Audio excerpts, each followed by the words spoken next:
ਵਾਂਦਿਆਂ ਵਾਂਦਿਆਂ ਰੁਕ ਜਾਣਾ ਏ, ਵਾਂਦਿਆਂ ਵਾਂਦਿਆਂ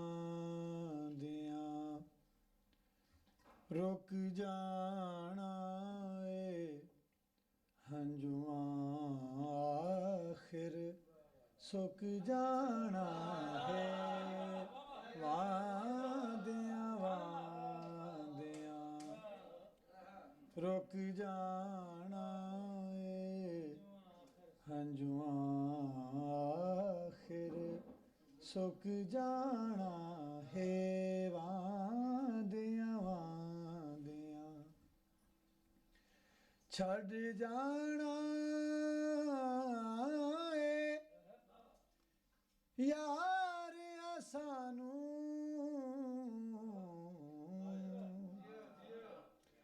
ਛੱਡ ਜਾਣਾ ਏ ਯਾਰ, ਯਾਰਿਆ ਸਾਨੂੰ, ਕਿਲ ਜਿਹਾ ਸੀਨੇ ਠੁਕ ਜਾਣਾ, ਛੱਡ ਜਾਣਾ ਏ ਯਾਰਿਆ ਸਾਨੂੰ,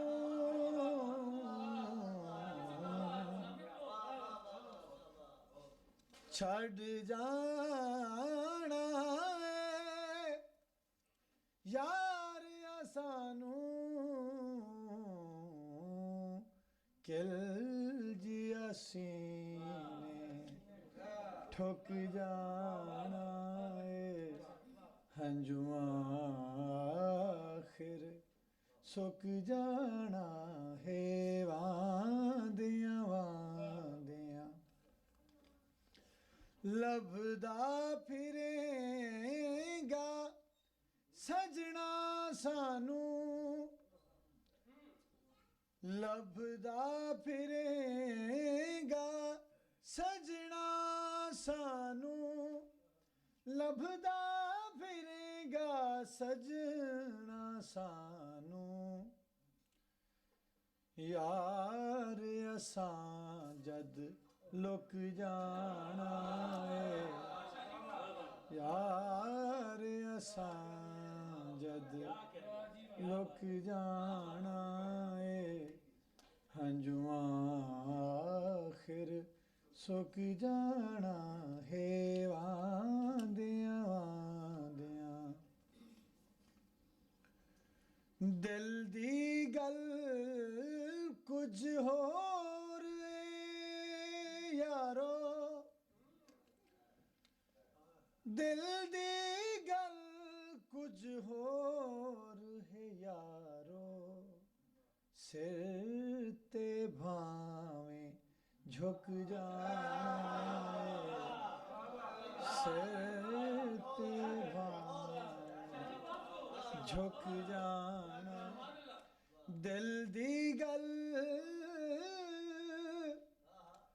ਕੁਝ ਹੋਰ ਯਾਰੋ,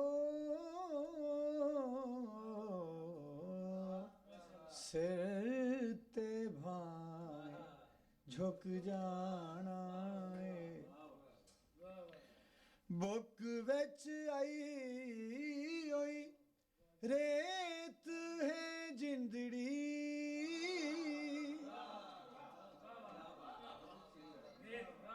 ਬੁੱਕ ਵਿੱਚ ਆਈ ਹੋਈ ਰੇਤ,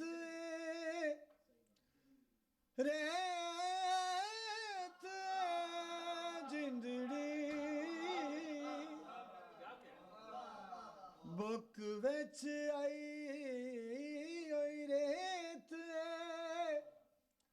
ਰੇਤ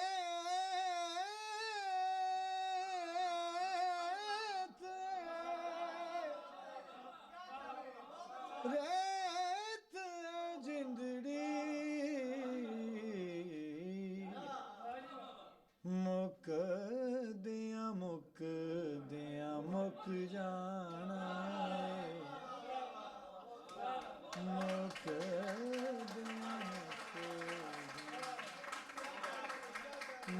جانا ہے ہنجواں آخر سک جانا ہے واندیاں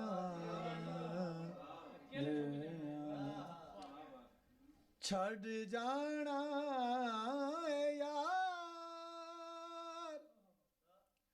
یار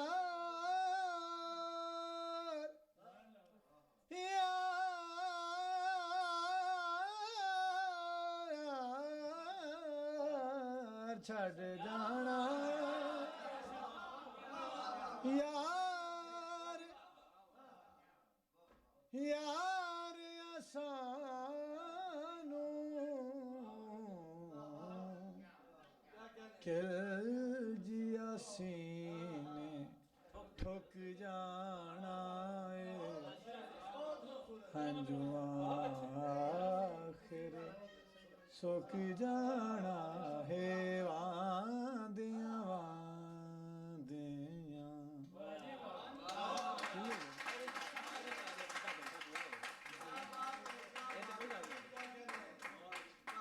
اس وقت ہمارے عزیز مہمان جناب فرحت عباس شاہ صاحب پاکستان سے آئے ہوئے تھے.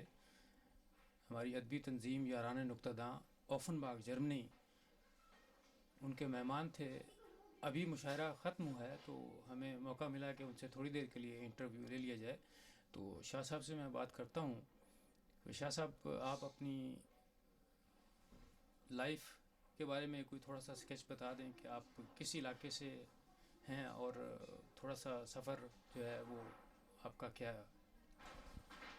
میں پیدا ہوا ہوں جھنگ میں جی، پنجاب کا ایک شہر ہے، اور جہاں ڈاکٹر عبدالسلام بھی تھے جہاں سے. اور میں اس وقت لاہور میں عرصہ 20 سال سے رہ رہا ہوں.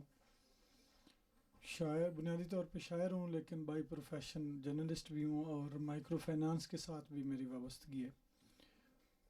اور ساتھ ساتھ میں وہاں کے جو مقامی لوکل ریڈیو ہے پاکستان میں FM، اس کے لیے کوئی پچھلے 6-7 سالوں سے بطور director news current affairs, director programme اور براڈ کاسٹر کے کام کر رہا ہوں. پنجاب ٹی وی ہے اور لبیک چینل ہے، ان 2 ٹیلی ویژنس کے لیے بھی میں پروگرام کرتا ہوں، پولیٹیکل اور میوزک.